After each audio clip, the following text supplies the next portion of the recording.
嗨，我是老高，今晚我们来聊一个在中国历史上被权贵们私相授受、轻易不肯示人的奇书《兵谏》。这部短短4000字的小册子，是晚清中兴第一名臣曾国藩用一生的血与泪，在无数次人性博弈中淬炼出来的识人密码。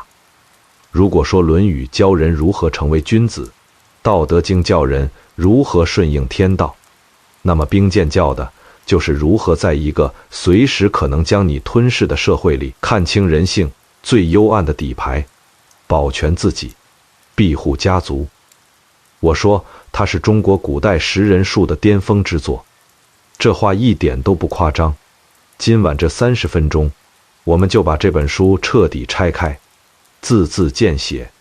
兵谏二字取自兵之见也，意思是说，一个人坐在这本书面前，就像坐在一块极度寒冷、极度清澈的冰块前面，你脸上的每一个毛孔，你内心深处的每一丝贪婪，每一寸恐惧，每一分卑微，都会被这股寒气透透地照出来，无处遁形。这本书的含金量必须从它背后那个灵魂人物讲起。曾国藩是中国历史上最矛盾的存在之一。他出身湖南湘乡，祖上几代人都是面朝黄土背朝天的庄稼汉。他天资平平，考个秀才足足考了7次，在精英云集的满清朝廷里，堪称笨得出奇。但就是这样一个人，在满清正规军彻底腐败溃散之际，赤手空拳拉起了一支湘军，以一介书生之躯平定了横扫半个中国、拥兵100万的太平天国。我觉得这个人骨子里藏着一种普通人难以企及的韧劲，他靠的不是精良火炮，不是过人武艺，靠的是一套近乎神迹的识人系统。曾国藩有一句震动官场的名言，叫做办事不难，找人最难。他这一辈子提拔了李鸿章、左宗棠、刘铭传等一批改写历史的国之栋梁，湘军体系里走出了20多位总督、50多位巡抚。纵观中国历史，从未有哪个官员能像他这样成规模的批量化培育顶级人才。他看人，不看学历，不看家世，他看的是那个人藏在骨子里的气象。而兵谏正是他毕生阅人无数，在血与火的考验中提炼出来的底层逻辑。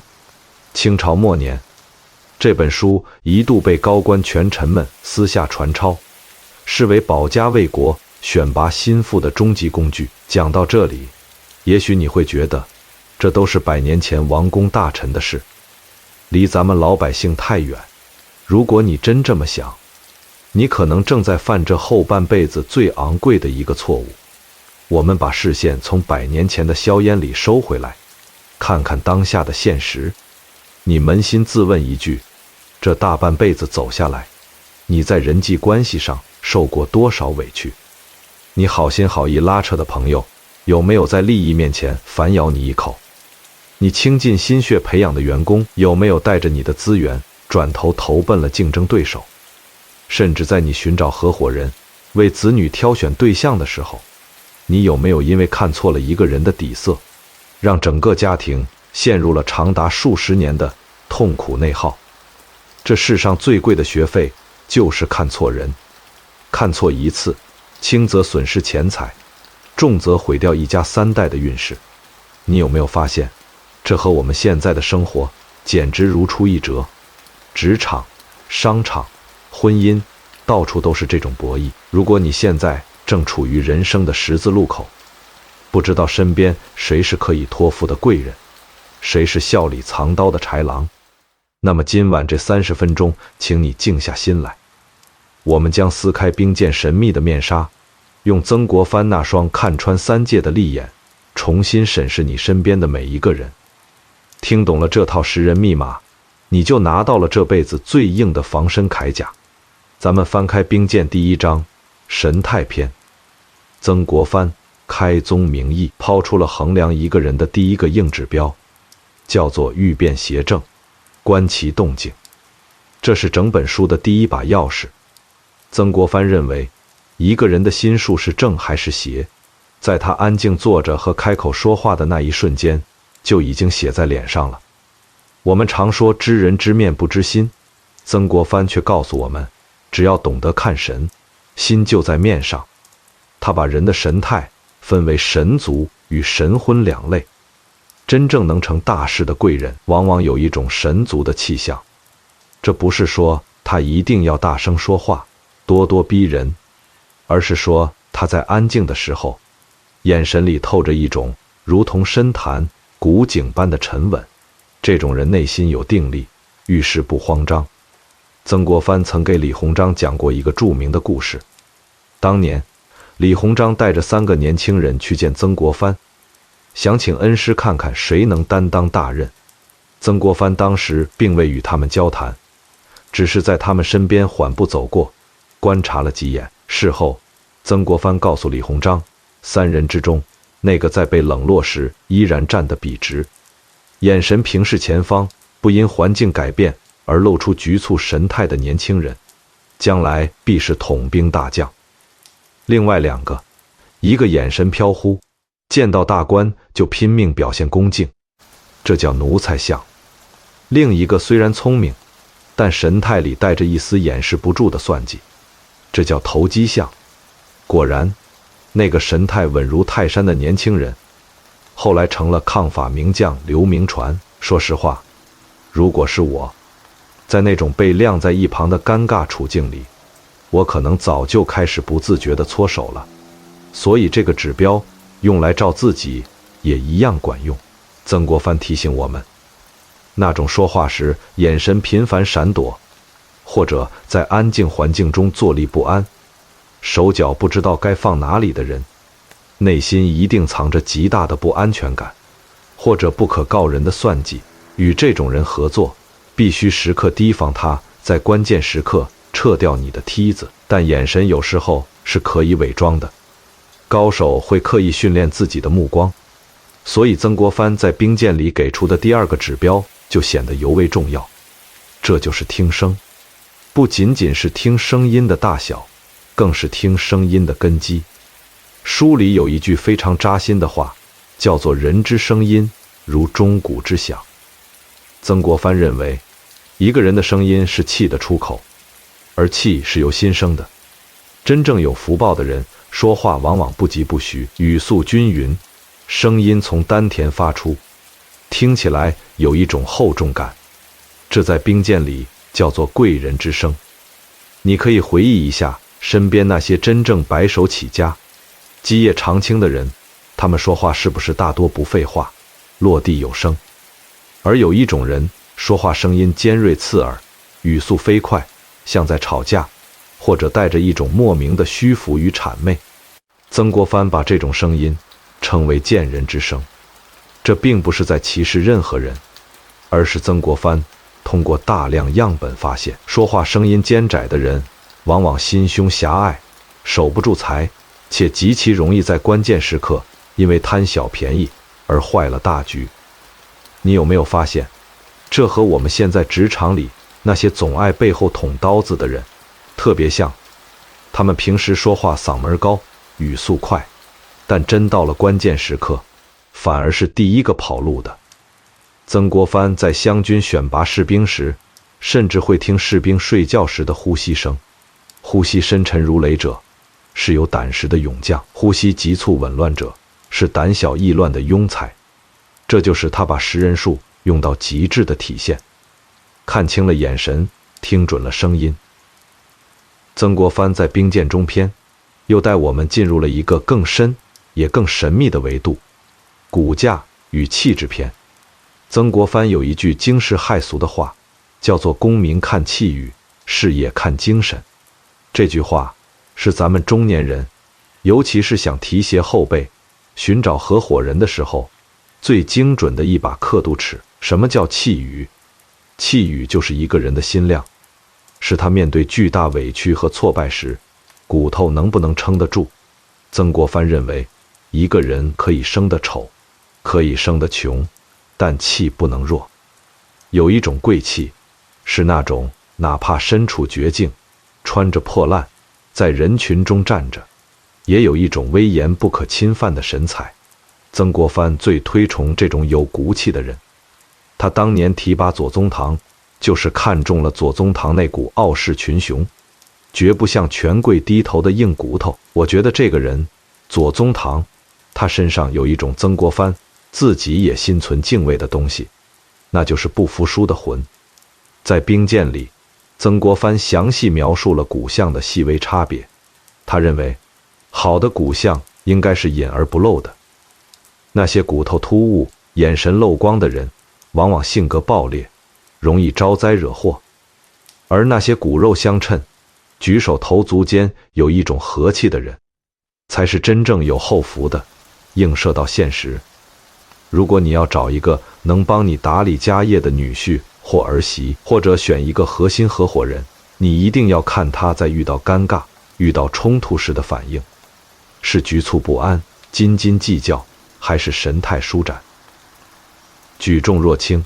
那个能把委屈吞下去，转身还能笑脸对人的，才是真正有大气宇的人。这种人，家业交给他，你才能放心。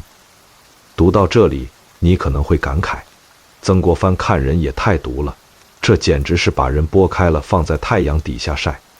确实，兵谏之所以被称为权力阶层的秘密，就因为它太过精准。但在这本书的后半部，曾国藩给出了一个最温暖也最震撼的真相。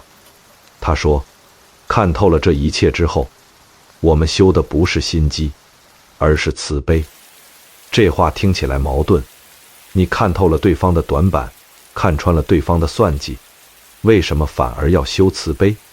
曾国藩解释说，当你真正修炼到了兵谏的境界，你会发现每个人表现出的恶，表现出的局促，表现出的飘忽背后，都是他过去受过的苦和内心无法排解的恐惧。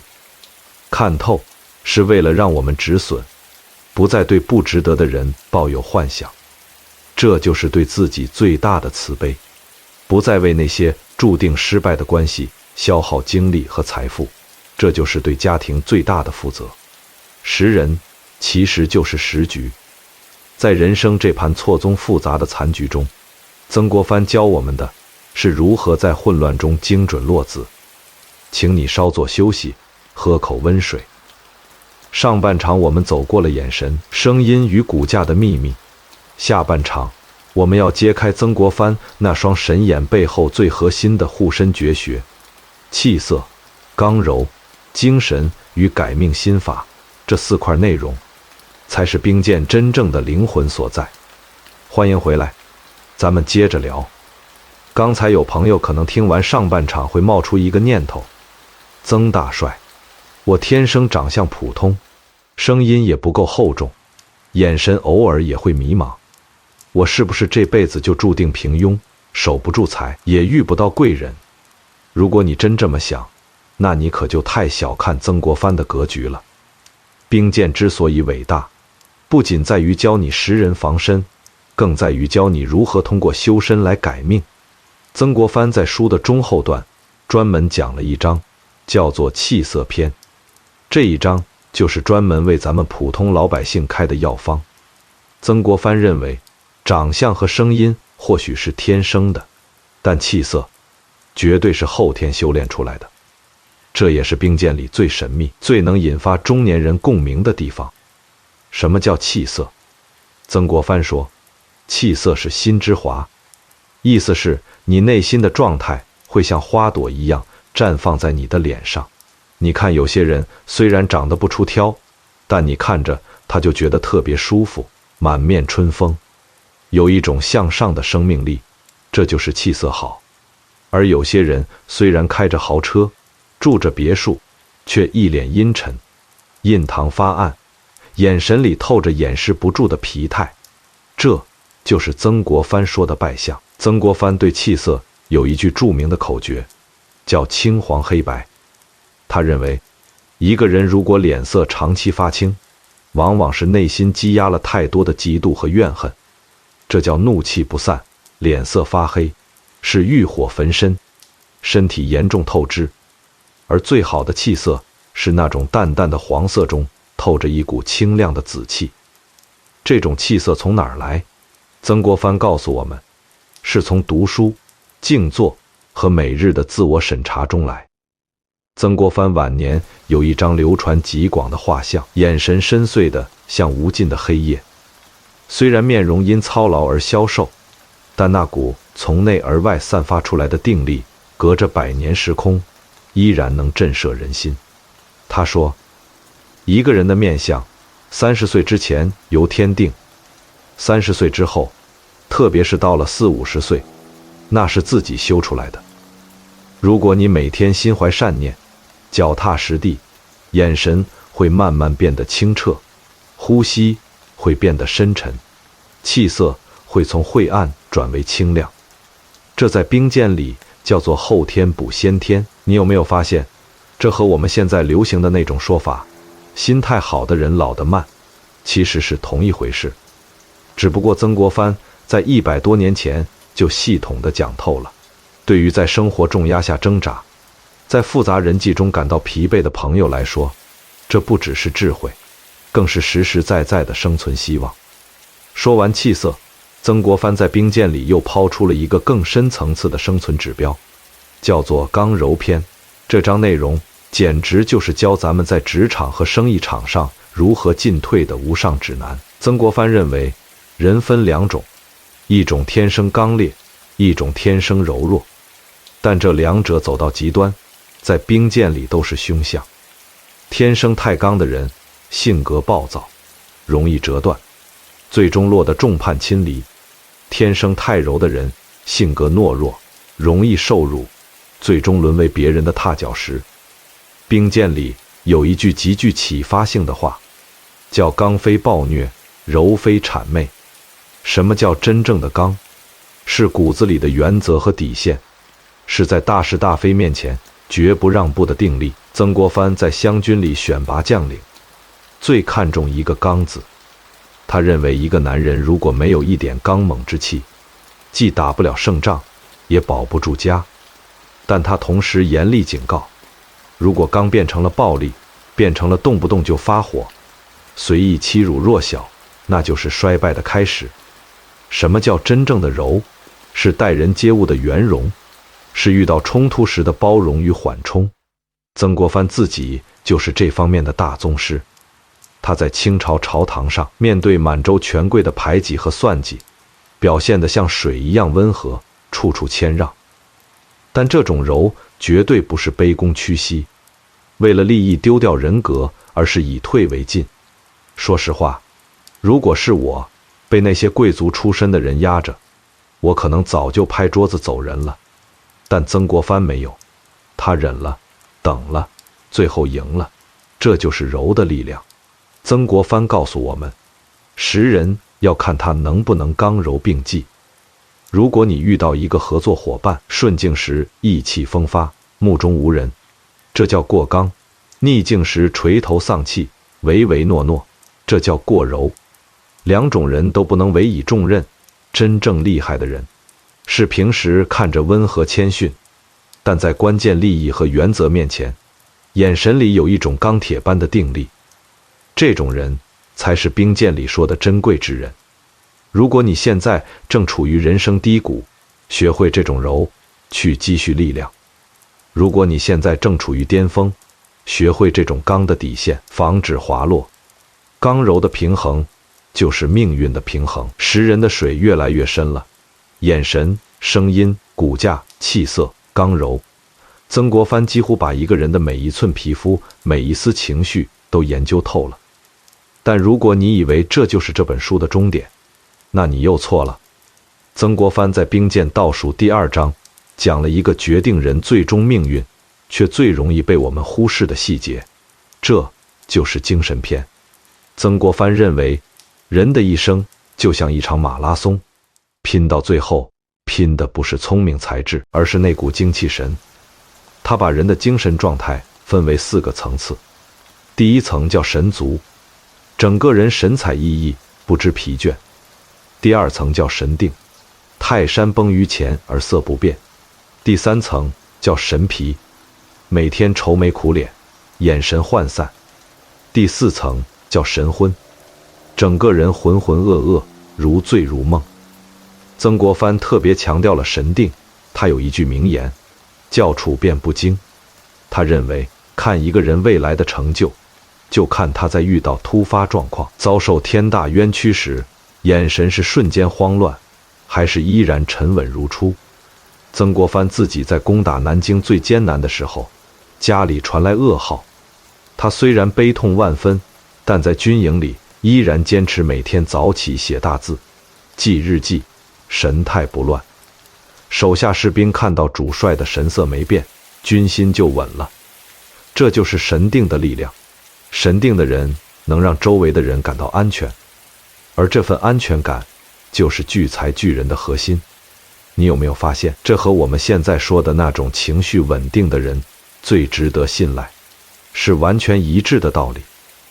咱们映射到现实，当你的生意突然遇到危机，或者家里突然发生变故，周围的人都在看你的脸色。如果你是那个神定的人，你就是家里的定海神针。曾国藩说，有神定之人必有后福，因为这种人能在混乱中看清真相，能在绝境中找到出路。如果你身边有那种每天抱怨，每天都显得疲惫不堪，眼神里没有光的人，不管他现在多有钱，你都要保持距离。这种神疲的人，气场是负向的，会吸走你的能量，甚至把你也带进焦虑的深渊。这就是兵谏里讲的神疲之人，家业必坠。一个人的能量场是有限的，远离神疲者，就是在保全自己的风水。最后，曾国藩在兵谏结尾讲了一篇关于行为与习惯的内容，这一章最接地气，也最扎心。曾国藩认为，一个人这辈子的财富能不能留得住，看他吃饭和走路就知道了。这话听着像民间俗语，但曾国藩是从深层心理的角度去解读的。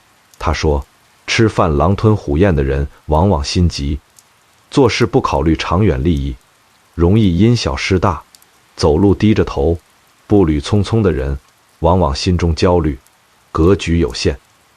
而他最推崇的一种行走姿态叫做龙行虎步，不是说走路要大摇大摆，而是说走路要稳，脚跟着地，眼睛直视前方。这种姿态代表了一个人的自信和坦荡。曾国藩在兵谏里还提到一个细节，叫做惜福。他认为，如果一个人虽然位高权重，但吃饭时不浪费一粒米，对待下人也和蔼可亲，这叫有底气。而那些稍微得志就飞扬跋扈，对服务员大呼小叫的人，在兵谏里被视为福报已尽，败亡就在眼前。我觉得这个细节是曾国藩整部书里最有人情味的地方。他没有叫我们去算计别人，而是叫我们先把自己活成一个有分量的人。接下来，我要给咱们35岁到65岁的朋友额外拆解2个最实用的锦囊，一个给为人父母者，一个给创业合伙者。这2个场景是这辈子最容易因为看错人而付出惨重代价的地方。先说怎么给女儿选女婿，或者给儿子选儿媳。曾国藩在书里提到过一个极细微的观察点，叫做喜怒之忌。他说，看一个人的底色，不要看他风光得志的时候，要看他情绪失控的那一瞬间。比如一个年轻人在饭局上表现得彬彬有礼，对你点头哈腰，这不叫有教养，这叫有求于你。曾国藩教我们要看他对服务员的态度，看他在等车、等位等得心烦意乱时的神态。如果一个人在这种微小的挫折面前，眼神立刻变得阴沉，说话变得尖酸刻薄，那他在兵谏里就是典型的神短气促之人。这种人平时看着像个君子，一旦遇到利益冲突，那双飘忽的眼睛立刻就会投向背叛。记住曾国藩那句话，刚非暴虐，柔非谄媚。那种在强者面前极度谄媚的人，在弱者面前必然极度暴虐。如果你发现一个年轻人对你极好，却对家里的清洁工或路边的保安一脸傲慢，那他骨头里一定藏着贱气。这种人，女儿嫁给他，晚景必然凄凉。这就是识人明，择路自宽。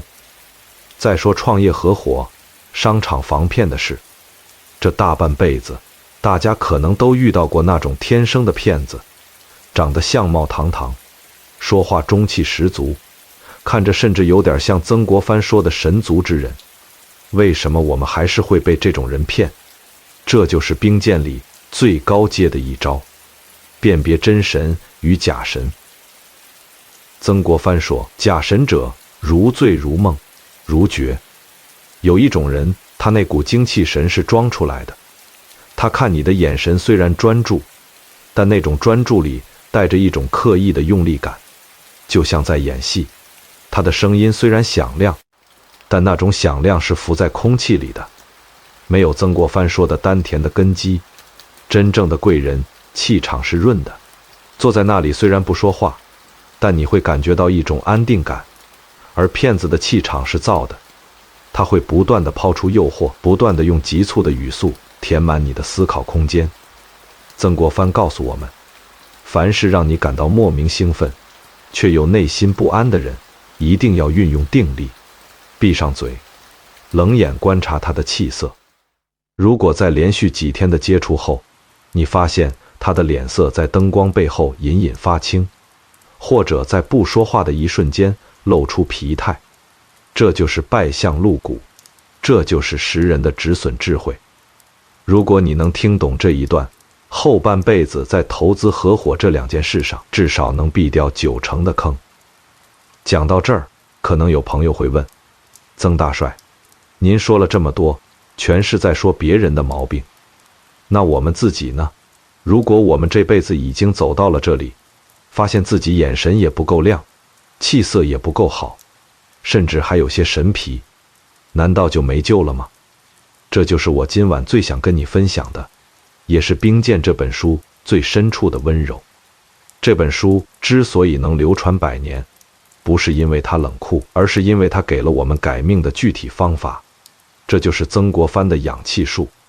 曾国藩自己年轻的时候，其实是个愤青，脾气暴躁，眼神犀利，却带着杀气。他在京城做官时，处处得罪人，甚至差点被皇帝罢官。那是他人生最黑暗，也是败相最重的时候。他是怎么改过来的？他在给弟弟的家书里写道，唯有静坐与读书，可以改相。曾国藩认为，一个人如果能每天坚持静坐半小时，心跳会变慢，呼吸会变深，眼神里的杂光会慢慢沉淀成沉稳的金光，这就是从神昏向神定的转化。再说读书，曾国藩说，读书可以改变一个人的骨质。这话听着玄乎，其实很有道理。当你读透了历史，看穿了兴衰，你在面对生活的琐事时，自然就会有一种气度，眉宇会自然舒展，气色会从晦暗转为清亮。